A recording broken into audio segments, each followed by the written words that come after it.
Saio hau Nafarroako gobernuak diruz lagundu du.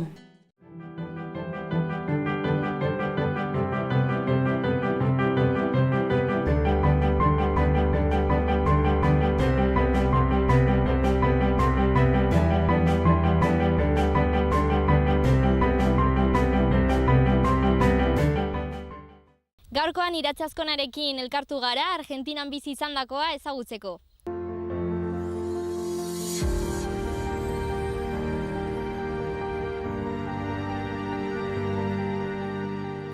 La Plata Argentinako hiria eta portua da. Buenos Aires probintziako hiriburua, hain zuzen ere.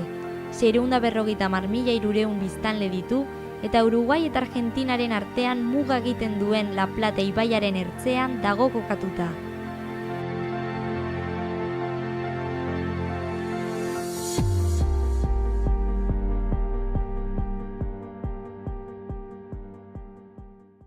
Kaixo Iratxe? Kaixo, Inoa. Zer moduz? Ondo, eta zu ondo? Ondo ere. Bueno, konta iguzu pixka bat nongoa zaren, ze ikasten duzun, edo ikasi duzun, hobe esan da. Bale. Bueno, Iratxe naiz, Lizarrakoa naiz, eta Gasteizen ikasi nuen filologia hispanikoa. Eta orai lanez irakaslea naiz. Gasteizen? Gasteizen ikasi, bai, lanean ari naiz, bai. Baina orain Lizarran gaude. Oporretan. Bai, eta, bueno, eta Argentinari buruz hitz egiteko. Bai. Abentura handia hori. Bai, ikasten edo nola, zergaitik nola sortu zen aukera? Bueno, bani unibertsitatean nengoen, eta banuen aukera Erasmus eta horrelako programikin norabaitera joateko ikastera. Eta beti banuen Latinoamerika buruan eta bereziki Argentina deitzen ginduen nola kulturalki, zakit estatu berri bat, gizarte oso desberdina. Eta, bueno, zegoen programa bat beka batzuekin ara joateko aukerarekin eta apuntatu nintzen eta eman zidaten eta horrela joan nintzen. Bakarrik, pentsatu gabe hau nintzen. Ze noski zure ikasketekin erlazio handia, ez? Bai, erlazio handia zuen. Unibertsitate publiko oso potenteak zeuden bereziki literaturaren inguruan eta aukera polita zen ere esperientziaz gain ere akademikoki pixka bat osatzeko, ikasketak osatzeko. Argentinako ze lekura joan zinen? Bai, joan nintzen Ciudad de La Platara. La Plata esaten diote eta dago Buenos Airesetik oso hurbil, gutxi gora bera, bazakit, autobusean 40 minututara edo. Eta bai, hori zen, bertan zegoen unibertsitatea. Eta nolakoak izan ziren prestakuntzak? Bidaia prestatzeko? Ba, bueno, bereziki ez dakit, yoga honitz, nervioak pixka kontrolatzeko. Eta gero, ba, bueno, 6 hilabetetarako joan nintzen, eta barnuen arropa bai negurako eta bai udarako. Beraz, maleta bakarra, baina nahiko beteta. Eta gero ere burokratikoki pixka zaiena izan zen, bertan behar genuen bisa bat bertan ikasteko behar duzu, eta bueno, hori izan zen.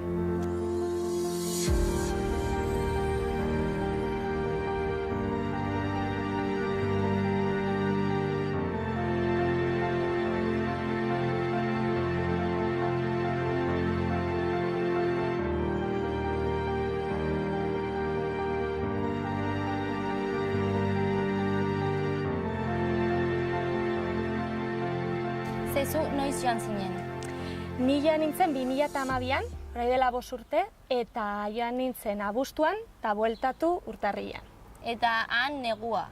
Ara iritsi nintzenean negua zen, eta gero negua pasa genion, udaberria, ja bero sakona egiten zuela, eta gero ja han udare, hango uda pasa nuen. Hemen gabonak zirela, hemen negu betea eta han uda betea, bai. Eta paisaia eta bueno, ere ezberdintasun handiak? Ba, bueno, Buenos Aires inguruan ez hainbeste. Ez hain desberdina, baina gero mugitu ginelaik eta bai, natura, badu, Argentina du, tropikotik, Perito Moreno arte, ez? Eta, bueno, oso paisai ikusgarriak dira, natura oso ondia da, eta merezi du jatea ikusteko, bai. Europa baino bizkatola ez dakit, alo grande dena, bai. Kulturalki edo gizartea ere ezberdintasunak? Bai, hori niri asko kostatu zitzaidan pixkat moldatzea.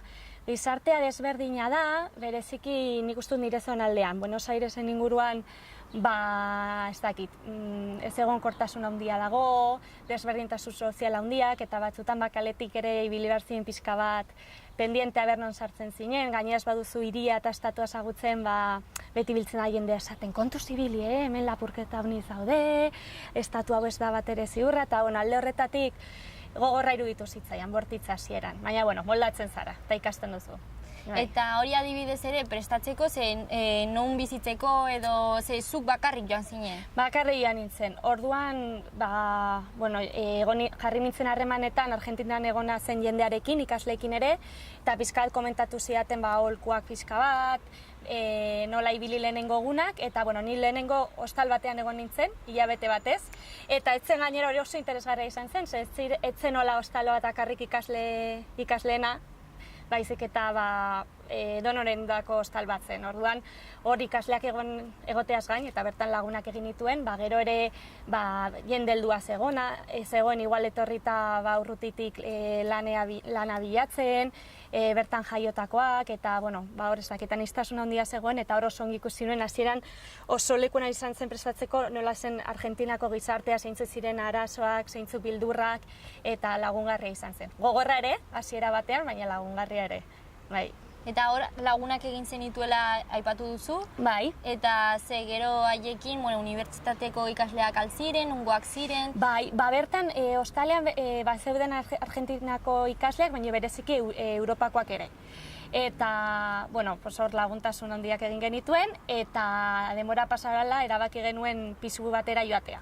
Eta horiekin bilatuenen ere, nire Argentinako pisua izan nintzena, eta hor sortu zen dena, hor hasi zen dena, bai. Eta gero lagun asko ere egin nituen unibertsitatean, noski, klasekideak tala, asko lagundu zidaten. Gainera unibertsitateare desberdina zen, Europarekin konparatuta, eta hasierako laguntza bereziki oso garrantzitsua izan zen niretzako, bai. Gutxienez hizkuntza berbera zen, berdina. Hori bai, hori oso lagungarria izan zen. Batzutan ere, baina, gero konturatzen ziren Espainiarra nintzela. Hizkuntza berdina da, baina dialektoa edo aldaera desberdina zen. Orduan hor ere agobiatzen zidaten pila bat. Espainola zara, zure ikusten da Europarra zarela, emakumea zara, gaztea zara, bakarri zaude, eta beti jendea ibiltzen zen, kontu zibili. Baina, nik uste dut, ongi da pixka bat alerta ibiltzea, baina beldurri gabe. Eta hori, hizkuntza berdina zen eta hori lagungarria zen, baina hori berehala Europarra zinen, jendea batzutan urbiltzen zen jende ezaguna pixka bat galdera arraroak egitera, ibili behar zinen pixka bat indarrez. Bazakiz, denda batean, igual urbiltzen ziren, eta eskatzen zizuten kanbioak bietekin, txorra bada dela, eta hemen, segurenik norbaiti emanen eginen okela favorea, baina oso arraura zen, eta igual sartzen zen dendako jabeare esatera, ez diozu aldaketarik eman, timatuko dizu, eta joan laizterka tipo hori, gauza arraroak. Bai, timuak eta hori pila badaude. Da, hori. Injustizia handiko estatua eta jendea ibiltzen da batzutan ala supervivencia.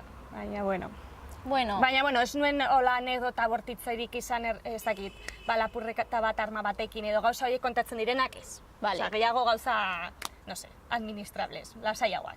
Unibertsitatea oso ezberdina dela aipatu duzu ere, eta adibidez, zertan? Hori asko gustatu zitzaidan unibertsitatea egia zen. Nire unibertsitatea publikoa zen, eta bertan desberdintasun handia dago unibertsitate publikoaren eta pribatuaren artean. Pribatuak oso elitistak izaten dira, eta ekonomikoki oso fuerteak dituzte, infrastruktura oso onak, material oso berritua, ordenagailuak, eta nirea publikoa zen, eta lehenengo egunean iritzen nintzelaik, bildurtu nintzen pila bat, gainean negua zen dena lainotua, eta iritzen nintzen kriston edifizio handi batera, eta zegoen dena, hautsita, klase batera sartu nintzen, mai guztiak desberdinak ziren, reziklatuak bezala, baina oso estropeatuak, ordenagailurik ez zuten, dena, ez dakit, enruinaz bezala pixka bat. Eta hasieran oso sentsazio txarra hartu nuen eta konturatu nintzen, benetan oso estatu desberdina batean nengoenan eta bertako egoerak zailak direla benetan. Baina gero, inpresori erabat aldatu zen, ze ikusi nuen, naiz eta materialki hilda egon, benetan bizirik zegoen, eta nik uste dut hemengo unibertsitateak baino biziriago egoten dela, ze ikasleak pila bat mugitzen dira unibertsitatearen alde, ekintza sozial pila bat antolatzen dituzte, sindikatuetan sartuta daude, manifa pila bat antolatzen dituzte, eta ez dakit, beti ikasleak daude unibertsitatea zaintzen, ez dituzte material pila bat, baina bai ideiak eta ametsa asko, eta bien alde egiten dute egunero. Eta, bueno, mugimendu asko dagoela ikasleen artean aipatu duzu, manifak eta bar, Bai. eta zu hor sartuta egon altzinen edo bakarrik ikusten. Sartu nintzen azkenean. Izan zen pixkat kasualitatea, tera nintzen etxetik bakarrik, joan nahi nuen pelikulatik ikustera, unibertsitatean bertan zegoena, zineforum bat bezala, Elefante Blanco pelikula, ez dakit zagutzen duzuen, bueno, interesgarra da, gomendatzen dut hemendik ikustea. Argentinaren inguruan gainera, eta atera nintzen, eta batean ikusten dut kriston pertsona masa handia, ikasle pila bat, La Platako plazarik importantenean, eta batean bat entzuten dut bat oiuka nire izena, iratze, bueltatzen naiz, eta klasekide batzuk. Eta gonbidatu zidaten gelditzeko, eta ja saldu zidaten zer zen manifa. Eta, bueno, kontua da, bazegoela hauzi importante bat ola estatuan, juizio bat, eta joan bartzena testifikatzera, batean desagertu zen. Inor etzekien non zegoen, eta, bueno, pixka bat, testigori egin bartzena zen, pertsona importante bati pixka bat kalte egin, zuen zerbait kontatzeko nahiko grabea. Gainera tipoa zegoen gobernuarekin lotuta, bueno, txantzuia honit. Eta tipoa desagertu zenean, etorri zen pixka bat Argentinako gizarteari memoria, los desaparecidos, ez? Nola beraien diktaduran desagertu ziren ikasle eta jende pila bat eta inork ez dakin non daude, bueno, evidentemente eraiak izan zirenak.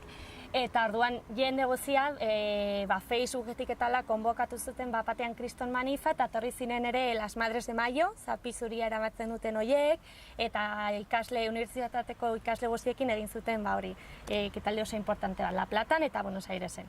Eta hor egon nintzen. Gainera kasetariak ziren nire lagunak, eta hor egon ziren irratiari partia baten edo, bai, oso interesgarri izan zen. Bai. Eta hor bildurra pasatzen nuen edo ondo?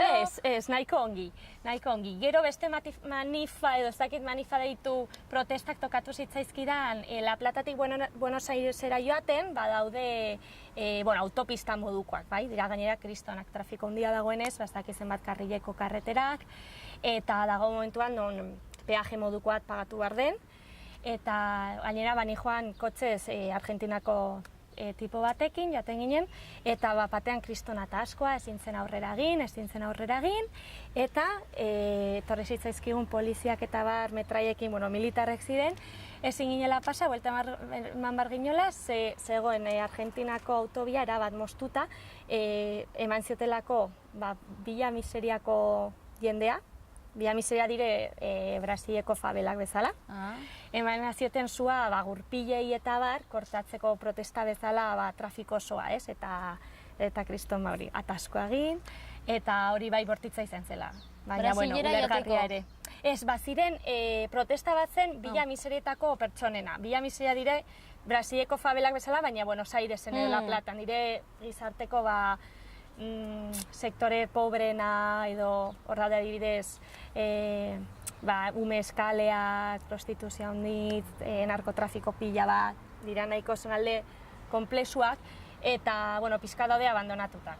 Gobernuak ematen dien hori esaten den hori pan para hoy, hambre para mañana, pizka bat da batzutan protestatzak egiten dituzte batean eta pizka bat bortitzagoak, ez? Gauzak erretzen, saiatzen pizka bat gizarteari eta botere ekonomikoi pizkat kalte egiten, ez? Ez dakit ulergarria den agian, ez? Baina, hori ere bizi izan nuen, bai. Ze baduzu beste anekdota bat Brasilekin? Bai, hori ere komplexo izan zen. Joan ginelaik, nola kontatu joan ginelaik Iguazura, bidaian lagun batzuekin, gure autobusa erosi genuen merkena, momentu horietan ibili behar ginen ez dira ibiltzen beti kontuz. Eta autobus merkena Iguazura Brasileko konpainia bat zen. Orduan, Iguazu badu karakteristika bat dela triple frontera, ez? Iguazu da Argentina, bada Brasilere eta bada Paraguai.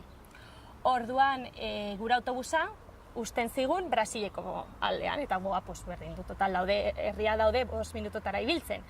Brasilera, eta gero pasako gara Argentinako partera. Eta, iritsi ginen, eta pasabar ginen autobusetik jaitsi bar ginen, pasatzeko frontera, Argentina-Brasil frontera. Orduan, sartzen ginen kaseta batzuetara, lehenengo kaseta zen Argentinakoa, tratzen zen pasaportea, eta egiten zituzten zeiatu la salida de Argentina, no? Zu atera zara Argentinatik, bale. Jarraitzen zinon pasillo luze batetatik, eta iristen ziren beste kabina batetara, zirelako Brasileko militarrak, irikitzen zenuen pasaportea eta egin behar zuten sarrera eman, estatuari sarrera. Iritsi ginen Brasileko maiera, eta batean, begiratzen dit pasaportea, begiratzen dit niri, begiratzen digu gure lagunei, izten du pasaportea, eta hartzen digu, no, hemen ezin zarete sartu, bueltatu Argentinara, eta ni gainera banoen nirekin Espainiako abokatua zen bat. Eta orduan jarri zen supera zerrebino zergatiz, saiatzen pixka eta azalpenak bilatzen, militarra, azalpenik gabe, supera zerre, oiuka, joateko hortik, deitu behar zituela refuerzoak, ez daki zer, azkenan dena supertensoa, nila ez nekien zer egin, eta batean jarri zen pixka tola, nire ustez pixka txulito eta arrantzegun. Mira, aquí lo que hacéis con mis paisanos, nire herriko jendearekin egiten duzuena, nik egiten dut zuekin orain. Espainiak egiten duena Brasileko jendearekin, nik egiten dut orain zuekin. Orain elitu ginen erabat moztuta, baina, karo, esketzen ere gure kulpa, baina, zen zerbait pixkat trastenitzen zuena, baina hor zegoela. Eta, nire laguna abokatua zena, etzen pixkat geizten denbora guzian, erreklamatzen, egon bartzela juizio auzi batera eraman bartzuela, ez dakiz zer. Orduan jarri ginen en plan en defensa de la palabra de la democracia y de la ley, orduan hartu zituen militarra gure pasaporte guziak, sartu zen furgoneta batetan, eta arrankatu zuen. Orduan gu izutu ginen pia, zer egiten genuen frontera batetan, pasaporteri gabe, hasi ginen laizperka furgonetaren atzean eskatzen, oiukatzen gelditzeko, eta batean gelditu zen, bota zizkigun pasaporteak lurrera, itxi zuen eta joan zen. Eta batean konturatu ginen gure pasaporteak lurrean zeudela zonalde argentinoan. Osea, bota zigun nolabait bortxatuta, Bota zizuten Brasiletik. Bai, bota zidaten Brasiletik, erabat. Eta oso urduri jarri ginen, baina, ja no resigna, ez ginen ibilia behar militarrekin ez dakit. Borrokatzen, orduan hartu genituen, eta jan ginen Argentinako poliziara berriro, fronteran, markatu Argentinan sartu behar gara, eta Argentinakoak ez zen ulertzen. Baina, orai, atera zarete Argentinatik, eta behin nahi duzu sartu berriro, guialega, reskontatzen dena, eta ja utzi ziguten Argentinan sartzen, eta horre delitu zen anekdota, baina ere bortitza izan zen. Eta zenuen ikusi iguazuko Brasileko partea, zenuen ikusi. Kriston pena hartzen dute oso pelita dela, baina beste batetarako, gauzak lasailtzen direnerako. Bai. Hor anekdota ez dakit. Gutxi gora bera ongi atera zen. Baina bai, bortitza izan zen. Bueltatu altzineten, orduan, gutxienez. Bai, bueltatu izan ginen. Bai.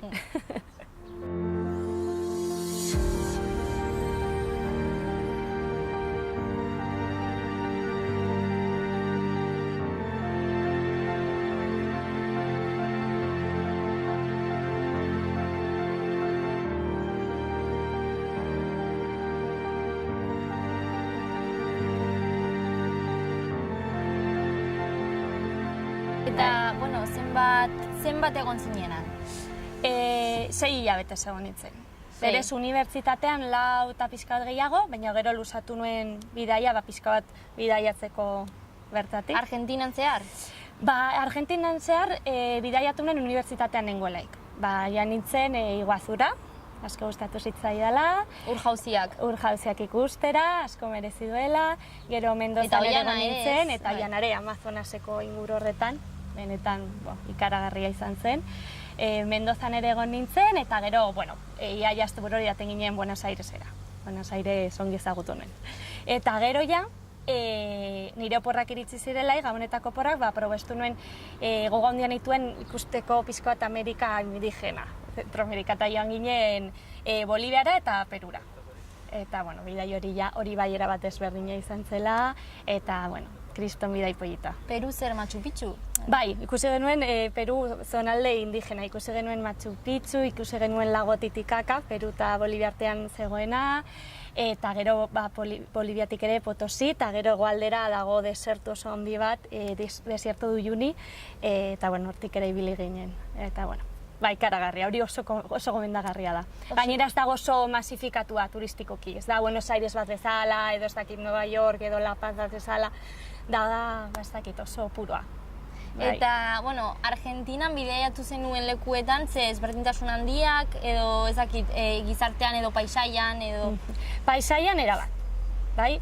Kilometro asko egin behar genituen, bani adibidez, ez dut zehazki goratuko, baina igual zura joateko autobus bat hartu nuen, eta egon ginen ustez 24 orduz autobusean. Lagunekin, bertako lagunekin nintzen. Eta, hor paisaiara bat desberdina zen erabat tropikala, kriston beroa, eta gizarteare, zen gizarte, Argentinako gizarte rurala. Pobrezia mantentzen zen nola baitere, baina askoz lasaiagoa zen. Horiaz ginen sentitzen beldur hori Buenos Airesen eta La Platan genuena, ama lapurretak, hau etorri zaititz egitera, lasaiagoa zen, baina pobrezia handia ere. Ze, La Plata da, Argentinako hiririk garrantzitsuenetako bat, edo azaldu iguzu pixka bat. La Plata da berez, Buenos Aireseko probintziako hiriburua. Buenos Aires da estatu osokoa, Argentina osokoa, eta La Plata da probintziakoa. Beraz, hor daude, nolabait ere nukleo administratibo oso importanteak. Edifizio administratibo eta burokratiko guztiak, eta oso hiri handia da. Eta hor bertan dago ere Universidad Nacional de La Plata, nire unibertsitatea zena, publikoa zela, unibertsitate hori da, nik uste dut Argentinako 3. garrantzitsuena. Orduan, ikasle asko, leku askotakoak, internazionalak ere, eta oso hiri bizia. Eta zure egunerokotasunean zer egiten zenuen? Sobrevivir, oso lasaia, parte bat, eta rutina, behin hemen bezala, jaikitzen nintzen, unibertsitatera joan, klaseak egitera, gero beti arratsaldetan bazegoen zer egiteko pixkat unibertsitateko lanak, pixkat aurreratu bat ziren, eta gero lagunekin planak egiten genituen kontzertuetara joan, tabernetara joan, gero festa internazional asko zeuden, eta hor ere lagun gehiago egiten genituen, proiektuak ziren, pixkat Erasmus modukoak, baina bereziki hango ikasleak ez dira inbeste Europarrak, baizik eta Latinoamerikakoak, sakit Kolombia, Mexiko, eta hori ere oso aberasgarri izan zen. Eta nolakoak dira hango gazteak? Argentinarrak? Bai. Topiko pixka bat, bai betetzen da, Bai. Oso jatorrak, oso irekiak, hasieratik ikusten bat zaituzte pixkat galdua zaudela, edo zerbaiten beharrean zaudela hurbiltzen dira berehala, bernertzaren, zer behar duzun, alde horretatik oso eskuzabalak. Eta, hori eskertzen da, erabat. Eta topikoen aldetik, betetzen da nik uste pixkat oso izturak direla, oso, ego psikoanalitiko hori badutela, xamuxero erten dute bere direla, denbora guztian batzutan zure inguran ibiltzen dira horrela pixkat pelota egiten bezala nahi dutena lortzeko, baina orokorrean oso balantze bana egiten dut. Eta badira ere nik uste dut oso pertsona langileak eta borroka egiteko prest daudenak, tokatu zaien nik uste dut gizarte bat asko borrokatu behar dena, eta alde horretatik ere miresgarria parte batetan.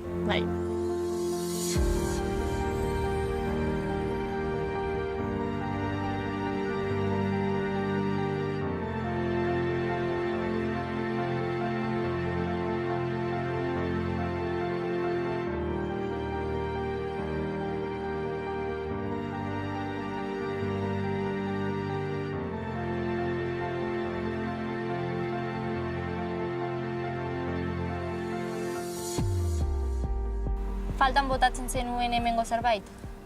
Bai. Lasaitasuna.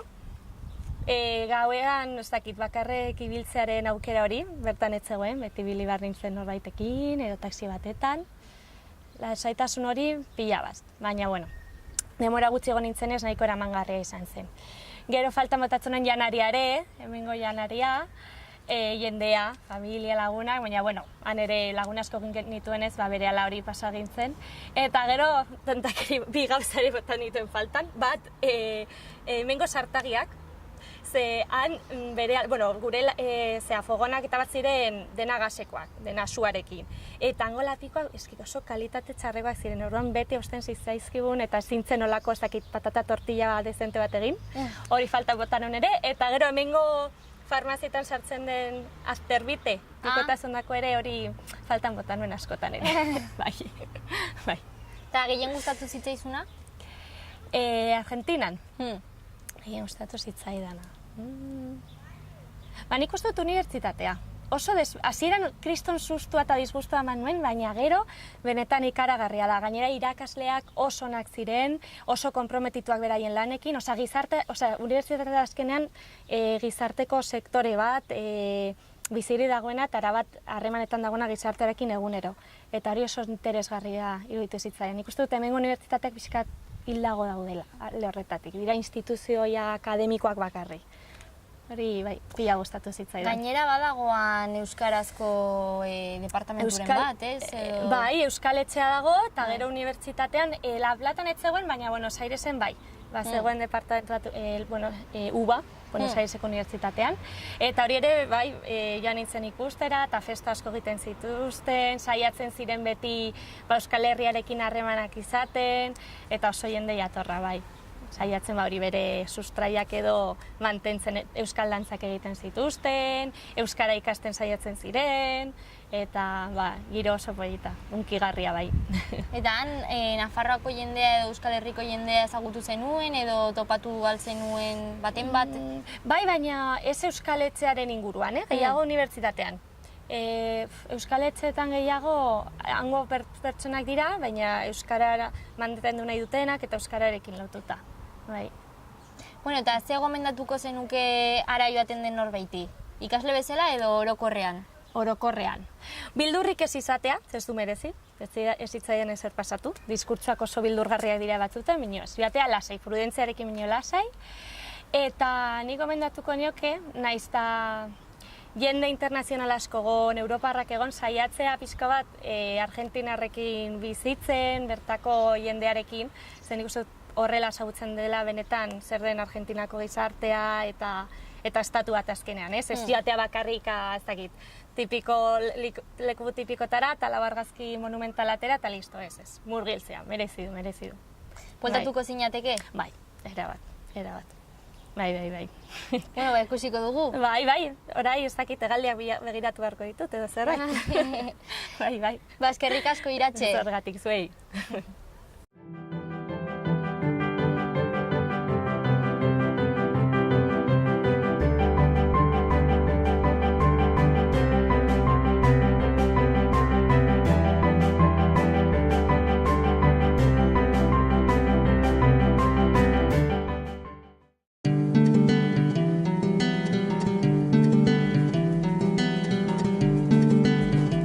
Saio hau Nafarroako gobernuak diruz lagundu du.